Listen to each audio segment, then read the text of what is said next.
కాకినాడ నగర ముస్లింలకు రంజాన్ శుభాకాంక్షలను కాకినాడ సిటీ అసెంబ్లీ నియోజకవర్గ టీడీపీ జనసేన బీజేపీ కూటమి అభ్యర్థి మాజీ ఎమ్మెల్యే వనమాడి కొండబాబు తెలియజేశారు. కాకినాడ రైతు బజార్ వద్ద గల అలాహ్దీస్ ఖురేషీ మస్జిద్ కమిటీ ఆధ్వర్యంలో ఏర్పాటు చేసిన ఇఫ్తార్ విందులో కాకినాడ మాజీ ఎమ్మెల్యే వనమాడి కొండబాబు పాల్గొనేందుకు రాగా మసీద్ కమిటీ అధ్యక్షులు సల్మాన్ ఘన స్వాగతం పలికారు. ఈ సందర్భంగా వనమాడి కొండబాబు మాట్లాడుతూ ముస్లింలకు రంజాన్ శుభాకాంక్షలు తెలిపారు. ఈ కార్యక్రమంలో మసీద్ కమిటీ సభ్యులు Rizwan, Zakir, Rahim, Khalil, TDP minority cell నాయకులు SK Rahim, MA Tajuddin, SK Babulu, Alisha, Gabbasingh, Masood, MD Khan, MD Ansar, MA Syed, Mohiuddin, Kajmoor Anwar, Sirajuddin, MD Ghouse, Zahrulla Khan, Karimulla పెద్ద సంఖ్యలో ముస్లింలు పాల్గొన్నారు.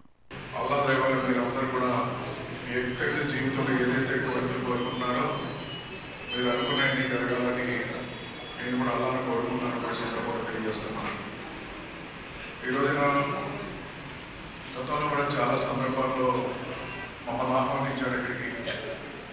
అది ఈరోజు ఇక్కడ చూస్తే కొంచెం బాధ వేస్తుంది.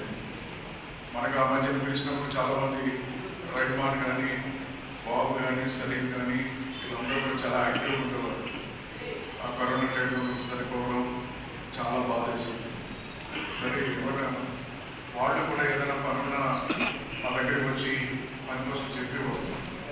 అలాగే ఇక్కడ పెద్దలు ఎవరో కనపడలేదు. ఇక్కడ నేనేమంటానంటే రహమాన్ కానీ, బాబు కానీ, సలీం కానీ, కరీం కానీ వాళ్ళు ఎలాగే ఏర్పాటు తీసుకుని పని చేయించుకున్నారో ఏదైనా పని కోసం వచ్చినప్పుడు నేను కూడా పని చేసి పెట్టాను.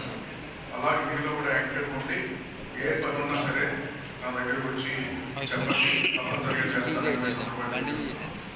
అది ఈరోజు ఈ రంజాన్ అసెంబ్లీ ఎలక్షన్ వచ్చింది. మనకి ఎటువంటి హామీలు కూడా ఇవ్వకూడదు కాబట్టి ఏం మాట్లాడలేదు. కానీ అల్లాహ్ దయ వల్ల భవిష్యత్తులో మీ కుటుంబాలందరికీ మంచి జరగాలని, ఆ మంచి చేసే దాంట్లో అల్లాహ్ దయ వల్ల ఈ కొండబాబు కూడా అల్లాహ్ అన్ని విధాల శక్తిస్థానం ఇచ్చి అల్లాహ్ దయ వల్ల మీకు సాయం చేసే శక్తిస్థానం కూడా నాకు ఇవ్వాలని అల్లాహ్ని కోరుకున్నాను.